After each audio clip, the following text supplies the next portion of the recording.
जय Bhim India में मैं चेतना आप सभी का स्वागत करती हूं। बढ़ते हैं खबरों की ओर। सामाजिक कार्यकर्ता और अंधविश्वास के खिलाफ मुहिम चलाने वाले नरेंद्र दाभोलकर की हत्या के मामले में सीबीआई ने हिंदू जनजागरण समिति के नेता को गिरफ्तार किया है। दाभोलकर की हत्या 3 साल पहले की गई थी। उनकी हत्या के आरोप कट्टर हिंदू संगठनों पर लगते रहे हैं। दाभोलकर हत्या मामले की जांच महाराष्ट्र सरकार ने सीबीआई को सौंपी थी। सीबीआई ने कई जगहों पर छापेमारी करते हुए हिंदू जनजागरण समिति के नेता डॉक्टर वीरेंद्र तावड़े को पनवेल में गिरफ्तार किया। वीरेंद्र तावड़े इससे पहले 2009 में गोवा के शहर मरगांव में हुए बम ब्लास्ट में भी अभियुक्त रहे हैं। वीरेंद्र तावड़े की गिरफ्तारी के बाद सनातनी संस्था पर सवाल उठने लगे हैं। तावड़े के सनातनी संस्था से रिश्ते बताए जा रहे हैं। तावड़े का घर पनवेल में सनातन संस्था के आश्रम के करीब है। महाराष्ट्र के कामरेड नेता गोविंद पानसरे की हत्या के मुख्य आरोपी समीर गायकवाड़ के खिलाफ सुनवाई करने में मुंबई हाईकोर्ट ने अंतरिम रोक लगा दी है। उसके बाद कोल्हापुर के अंतरिम जिला व सत्र न्यायालय ने मामले की सुनवाई स्थगित कर दी। कामरेड नेता गोविंद पानसरे की हत्या के आरोप में गिरफ्तार समीर गायकवाड़ के खिलाफ सुनवाई 24 जून तक कोर्ट ने रोक लगा दी है। गौरतलब है कि कोल्हापुर जिले के कामरेड नेता गोविंद पानसरे की हत्या 15 फरवरी 2015 को हुई थी। पुलिस ने इस मामले में समीर गायकवाड़ को सांगली से गिरफ्तार किया था। उसके बाद यह मामला जिला सत्र न्यायालय में चल रहा था, लेकिन बाद में अलग अलग कारणों के चलते मामला प्रलंबित रहा। 1 साल बाद भी मामले में तेजी नहीं आई, जबकि कई संगठनों ने गायकवाड़ पर आरोप लगाया कि वह कोर्ट को भ्रमित कर रहे हैं। इस मामले की सुनवाई आगामी 24 जून को होगी। अकोला के पुलिस अधीक्षक कार्यालय में उस समय अफरा तफरी मच गई जब एक युवक ने कीटनाशक दवा पीकर आत्महत्या करने का प्रयास किया। पुलिस कर्मचारियों की यह बात ध्यान में आते ही युवक को अस्पताल में भर्ती कराया गया। बताया जा रहा है कि एक मामले में डबकी पुलिस द्वारा कार्यवाही नहीं किए जाने पर युवक ने यह जानलेवा कदम उठाया। पुलिस अधीक्षक कार्यालय के सामने जहर पीकर आत्महत्या करने वाले युवक सदानंद धानोरकर प्रशासन से नाराज था। डाबकी रोड स्थित सोपीनाथ नगर में रहने वाले सदानंद की पत्नी और बेटे के साथ कुछ गुंडों ने मारपीट की थी और उसकी पत्नी से छेड़खानी की, जिसकी शिकायत सदानंद ने डाबकी पुलिस थाने में की। पुलिस ने आरोपियों को गिरफ्तार किया, लेकिन बाद में आरोपी जमानत पर छूट गए और सदानंद के परिवार को परेशान करने लगे, जिसकी शिकायत लेकर सदानंद डाबकी पुलिस थाने पहुंचा, जहां पुलिस ने इस घटना पर कोई कार्यवाही नहीं की। उल्टा सदानंद को ही थानेदार ने धक्का देकर बाहर निकाला और गाली गलौज की, जिससे आहत होकर सदानंद ने पुलिस अधीक्षक कार्यालय में कीटनाशक लेकर पहुंचा और कीटनाशक पीकर आत्महत्या करने का प्रयास किया। पुलिस कर्मचारियों की ये बात ध्यान में आते ही उन्होंने सदानंद को अस्पताल पहुंचाया, जहां उसकी हालत बेहतर बताई जा रही है। साथ ही सदानंद पर 302 के अंतर्गत मामला दर्ज किया गया है। डाबकी रोड पोलीस आम्ही त्यांच्याजवळ रिपोर्ट घेऊन गेलो, त्यांनी माझा रिपोर्ट घेतला नाही व आम्हाला दोघी पती पत्नीला शिवीगाळ केली आणि उकलून दिलं तिथून. म्हणे आम्ही रिपोर्ट घेत नाही म्हणे. थानेदाराने आमची गोष्ट ऐकली नाही. कारण आज रोजी जर माझ्या पतीला कधी काही झालं तर त्याला फक्त जबाबदारी डाबकी रोड पोलीस राहतील. बस हो, एसपी साहेबांशी बोललो. एसपी साहेब बस फक्त आम्हाला फक्त एसपी साहेबांवरच आम्हाला भरोसा आहे, बस बाकी कशावर नाही. पोलीस बस ते काही आमचं ऐकून कारवाई करूनच नाही राहिले.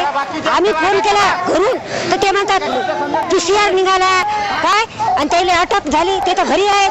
आणखी आमच्याकडे धुळशीनं पाहून राहिले, ते काहीच नाही केलं.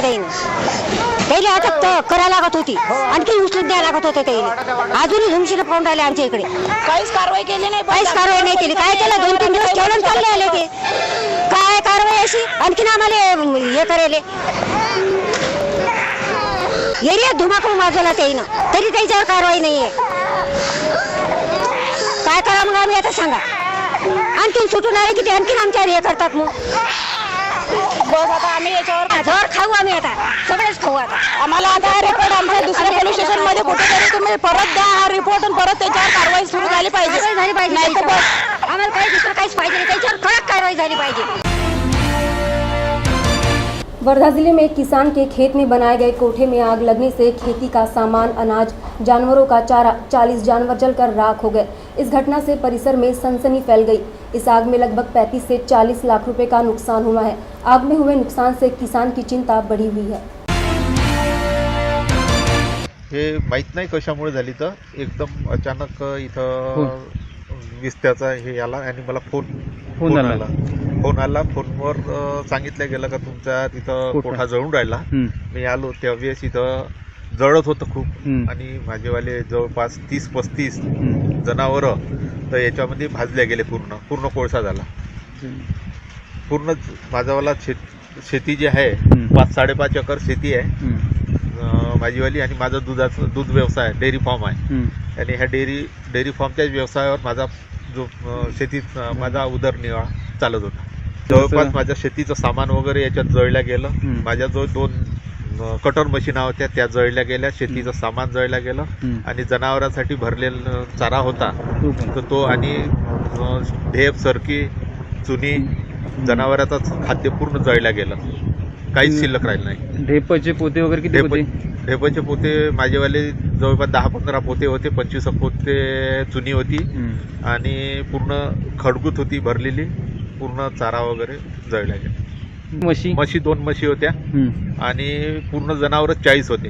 लहान आणि जर्सी ते गावरान होते? पूर्ण जर्सी गाई होत्या. सांड होते 2 सांड जळल्या गेले आणि शेतीचं संपूर्ण सामान जळल्या गेलं. जवळपास 35 ते 40 लाखाच्या जवळपासचं नुकसान आहे.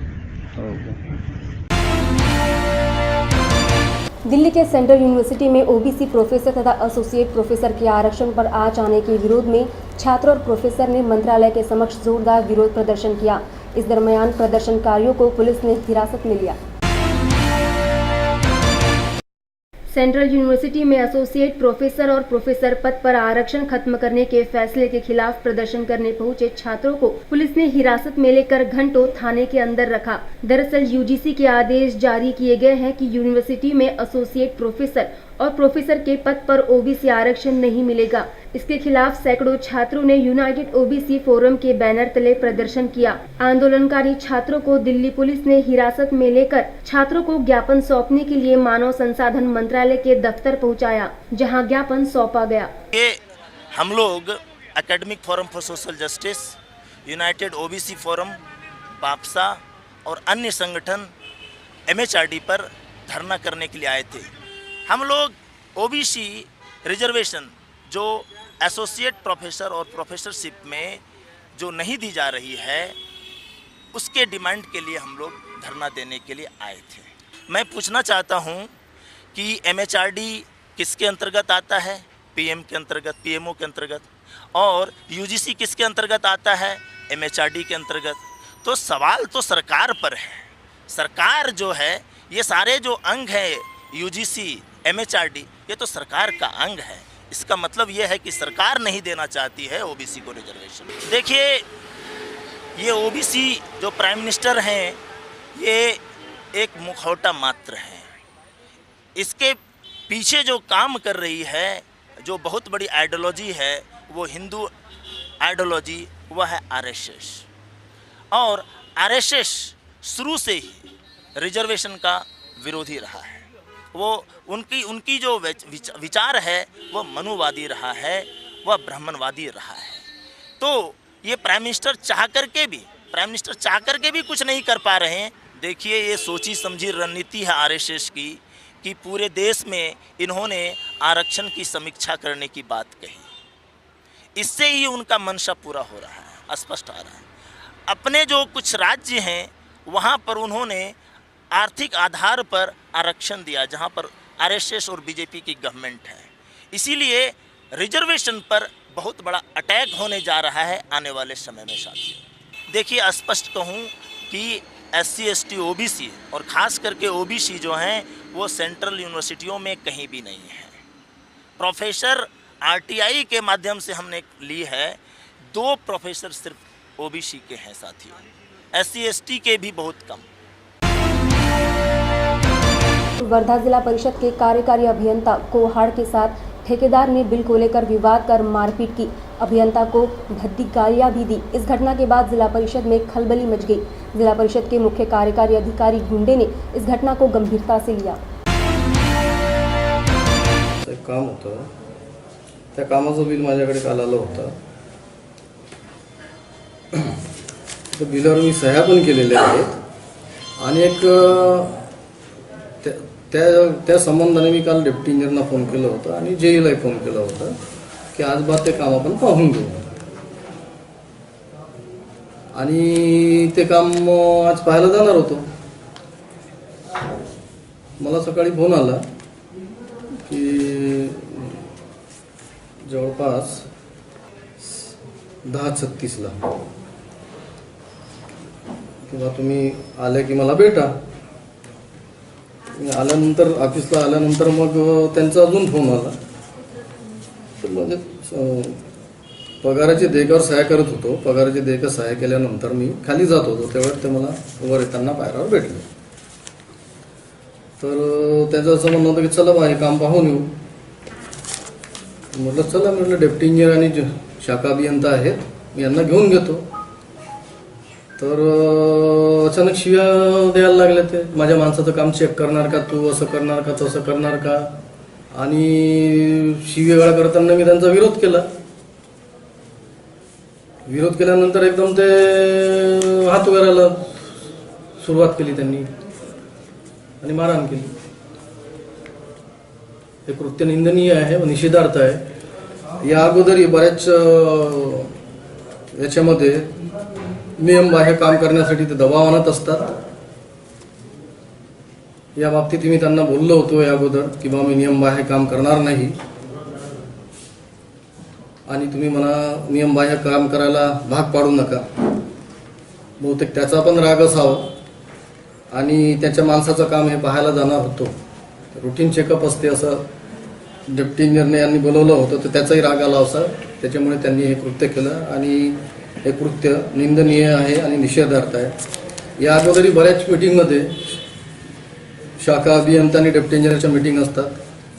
तशा मीटिंगमध्येही बऱ्याचदा यांनी शाखा अभियंत्यांना शिवीगाळ करणे, घाणेरडे शिवीगाळ करणे असे घडलेलं आहे. आणि त्यावेळेस मी त्यांना अगोदर 2-3दा बोललो होतो की बा हे तुमचं शिवीगाळ करणं हे बरोबर नाही आहे आणि प्रत्येक बाबीमध्ये धमकी देणे, हे धमकी देणे बरोबर नाही आहे. तर त्यांचे हे नेहमीचे जे कृत्य आहे निंदनीय आहे, निषेधार्थ आहे. माझा विभाग तसाच पूर्ण झेडपी त्यांचा निषेध करतो आम्ही आणि आज लेखणी बंद काम ठेवतो आम्ही. आज आम्ही काम करणार नाही, लेखणी बंद काम. बाचाबाची वगैरे करणं सुद्धा अयोग्य आहे आणि बाकी पुढचं तर चुकीचंच आहे. आपल्याकडे इतर लिगल मेजर्स आहेत की बाबा ठीक आहे, एखादा ऑफिसर काम करत असेल तुम्ही तक्रार करा, वरिष्ठ अधिकारी असतात त्यांच्याकडे तक्रार करा आणि नाही झालं तर मग बघता येईल ना आपल्याला. बाकी फॉर्म्स पण आहेत. पण हे असं ऑफिसर्सना शिवीगाळ करणे वगैरे हे तर फारच चुकीचं आहे. महाराष्ट्र के कई जिले सूखे की चपेट में है। किसान अनाज के दाने दाने के लिए मोहताज हो गए हैं। ऐसे में परभनी जिले के किसान और खेत मजदूरों ने तहसील कार्यालय पर मोर्चा निकालते हुए ज्ञापन दिया। किसानों ने खेती के लिए बैंक कर्ज उपलब्ध कराने और बीज और दवाई के लिए मदद करने की अपील की। इस दौरान हमारे प्रतिनिधि ने भारी बहुजन महासंघ के अध्यक्ष और कार्यकर्ताओं से बात की। भारी बहुजन महासंघ का यहाँ पे तहसील कार्यालय पाथरी पे मोर्चा आया था और वो मोर्चा के माध्यम से जो किसान है या सर्वसामान्य जो लोग हैं वो लोगों की जो मांग है वो मांग यहाँ पे तहसील के सामने मोर्चा निकाल के तहसीलदार को ज्ञापन दिया है। उस बारे में भारी बहुजन महासंघ के जिलाध्यक्ष है सोमता के साहब, उनसे बात करेंगे। साहब क्या आप मोर्चा निकाले तो क्या मांग क्या थी आपकी? शेतकरी शेतमजूर कष्टकरी आहे. गेल्या 3-4 वर्षापासून भयानक दुष्काळ झालेला आहे आणि त्या दुष्काळामध्ये शेतकऱ्यांच्या घरामध्ये कुठल्याही प्रकारचं अन्न हे राहिलेलं नाही.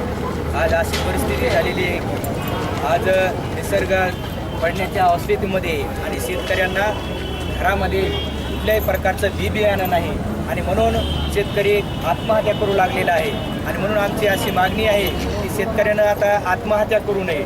तर शासनानं त्याला तात्काळ त्याचं संपूर्ण पीक कर्ज आहे ते पीक कर्ज माफ करावं आणि आता त्यांना नवीन पेरणी करता त्या ठिकाणी बी बियाणं आणि औषधांचा पुरवठा त्या ठिकाणी तात्काळ करण्यात यावा अशा प्रकारची मागणी भारिप बहुजन महासंघाच्या वतीनं आजच्या या तहसीलच्या कचेरीवर आम्ही घेऊन आलेलो आहोत आणि तहसीलदारानं ती मान्य केलेली आहे। एवढंच आजच्या या मोर्चाच्या वतीनं मी आपल्याला अपने साथ पाथरी तालुका के तालुका अध्यक्ष भारिप बहुजन महासंघ दीपक जमदाड़े इनसे भी बात करेंगे। क्या मोर्चा निकाला, क्या मांग थी आपकी? हमारे तो सब 10 मांग थे, लेकिन इसमें सब हम जो शासन के पास जो ये कर रहे हैं उसके जो खास बात है कि 3 साल से यहाँ पे बारिश नहीं हो रही है और इसके वजह से जो खेड़ा है जो बसते हैं वो बहुत ओस पड़ रहे हैं, सब ये हो रहे, लोग नहीं रह रहे, वो शहर के उधर जा रहा है। अब उसको खाने पीने का प्रश्न है, पानी का तो प्रश्न अलग है, लेकिन घर में अनाज नहीं है, शहर को आने के वास्ते पैसा नहीं है, आप वो बड़ी मुश्किल में है, लेकिन वो बता नहीं सकता, उसका अभ्यास नहीं हो, खुद ही खुद एक पेट रह रहा है। क्या ये मोर्चा निकालने से अपनी जितनी भी मांगे पूरी होगी? वो तो मेरा उम्मीद है कि वो मांगे करनी चाहिए, लेकिन भारत के संविधान में लिखा है कि इस मानव को समान अधिकार है, मानव का पूरा अधिकार, उनको मूलभूत अधिकार जो है वो तो शासन की जवाबदारी है, वो देना है, उसको करना है। लेकिन मुझे तो ऐसा नहीं लगता कि सब आज तक तो देख रहे हैं कि कितनी मुश्किल आ रही है कि शेतकरियों को बख्शिश दे रहे हैं कि आत्महत्या करने के बाद बख्शिश देते हैं। अब मुझे तो ऐसा लगता है कि जब शासन से बात लोकशाहीवादी होगी तो उसको ये करना चाहिए कि उसको आत्महत्या की, उसको कर्ज लेने की कोई ये नहीं आनी चाहिए। अमरावती जिले के भीम टेकड़ी स्थित प्रभु कॉलोनी में आम्बेडकरी जनता के प्रयासों के 3 महीने बाद वाचनालय का निर्माण कार्य शुरू किया गया, लेकिन सार्वजनिक निर्माण कार्य विभाग के इंजीनियर देशमुख ने यह कहते हुए काम रुकवा दिया कि मंत्रालय से आदेश आए हैं। जब स्थानिक नागरिकों ने इस बात की जांच की तो देशमुख का झूठ पकड़ा गया। इस बात को लेकर नागरिकों में रोष है। इस घटना की जानकारी नागरिकों ने मुख्य अभियंता तुंगे को दी, जिसके बाद वाचनालय का निर्माण कार्य शुरू किया गया। जातिवाद के कारण वाचनालय के निर्माण कार्य में अड़चनें लाई जा रही है, ऐसा आरोप नागरिकों ने लगाया। आज आमच्या प्रभू कॉलनीमध्ये वाचनालयाचं बांधकाम सुरू झालेलं होतं, पण ते अचानकच 3 तास बांधकाम चालल्यानंतर ते अचानक बंद करण्यात आलं आणि ते का बंद करण्यात आलं तेव्हा आम्ही BNC मध्ये आलो विचारायला। तर जे इथले अधिकारी होते ते बोलले की आम्हाला मंत्रालयातून फोन आला आणि त्यामुळे आम्ही बांधकाम बंद पाडलं। मग त्यांना विचारणा केली कोणाचा फोन आला, तर ते बोलले की आम्हाला SMS आला। तर SMS दाखवा, तर मग बोलले की फोन आला, फोन दाखवला, तर त्यांनी फोन पण दाखवायला नकार दिला। तर मग आतापर्यंत आम्ही त्यांची विचारणा करत होतो, म्हणजे इथल्या पूर्ण अधिकाऱ्यांना भेटलो, तर आतापर्यंत आमची कुठली शहानिशा न करता हे अधिकारी आम्हाला फिरवत होते आणि जेव्हा आम्ही आंदोलनाच्या पावित्र्यात उतरलो तेव्हा त्यांनी आम्हाला फोन तर दाखवलाच नाही आणि त्यांनी मग आम्हाला हे दिलं, आश्वासन दिलं की तुमचं काम आम्ही करून देतो, जर याच्यानंतर त्यांनी जर काम केलं नाही तर आम्ही तीव्र आंदोलन छेडू। भीमटेकडी प्रभाग क्रमांक 36 येथील प्रभू कॉलनी या ठिकाणी गेल्या 3 महिन्याआधी मंजूर झालेल्या वाचनालयाचं बांधकाम आज सुरू झालं होतं, परंतु बांधकाम सुरू असतानाच 3 तासानंतर या ठिकाणचे सार्वजनिक बांधकाम विभागाचे इंजिनियर श्री देशमुख साहेबांनी तात्काळ तिथल्या कॉन्ट्रॅक्टरला फोन केला आणि हे काम बंद करा असं त्यांनी आदेश दिले। त्यामुळे त्या कॉन्ट्रॅक्टरने काम बंद पाडलं। गेल्या 3 महिन्यापासून इथल्या संपूर्ण सुजाता महिला मंडळ प्रभू कॉलनीचे संपूर्ण नागरिक ते काम झालं पाहिजे म्हणून अनेक खस्ता खाल्ल्या, परंतु आज काम सुरू झाल्यानंतर सुद्धा काम बंद पाडण्यात आलं। त्यामुळे संपूर्ण त्या ठिकाणचे नागरिक, तिथल्या महिला, सुजाता महिला मंडळ, आज आम्ही सर्व लोक या सार्वजनिक बांधकाम विभागाचे कार्यकारी अभियंता, मुख्य अभियंता श्री तुंगे साहेब यांना भेटलो आणि त्यांना सविस्तर माहिती दिली आणि त्यांना सांगितलं की हे चुकीनं काम बंद केलेलं आहे, कुठल्याही प्रकारचा मंत्रालयातून फोन आलेला नाही आहे, तरी आपण हे काम बंद केलं। जातीवादी लोक आपल्यावर प्रेशर टाकत आहेत, तर म्हणून आपण कायद्यानं काम करा म्हणून त्यांनी कायद्याची भाषा आमची ऐकली आणि आमच्या सर्वांची विनंतीचा मान ठेवून त्यांनी कामाला सुरुवात केली। परंतु भविष्यात जर अशा कामाला त्यांनी आळकाठी आणली किंवा बंद पाडलं तर आम्ही मोठ्या प्रमाणामध्ये या बांधकाम विभागावर आणि जिल्हाधिकारी कार्यालयावर मोठ्या प्रमाणात मोर्चा काढू आणि सोबतच आम्ही आंदोलन करू।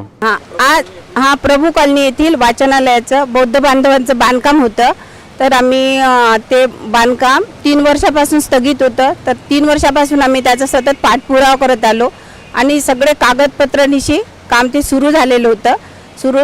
आज 10 वाजता काम सुरू झालं। काम सुरू झाल्यानंतर काम पोलीस प्रोटेक्शनमध्ये सुरू होतं, त्या कामाला पोलीस प्रोटेक्शनसुद्धा मिळालं आहे.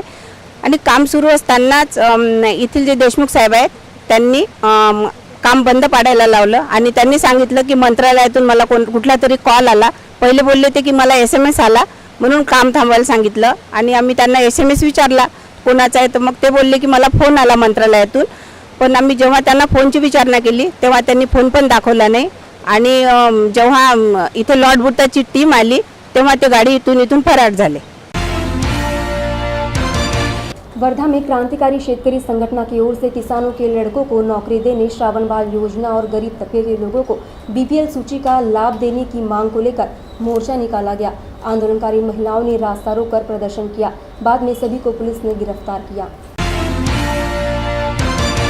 आज की जय भीम मीडिया में फिलहाल इतना ही. मुझे दीजिए इजाजत.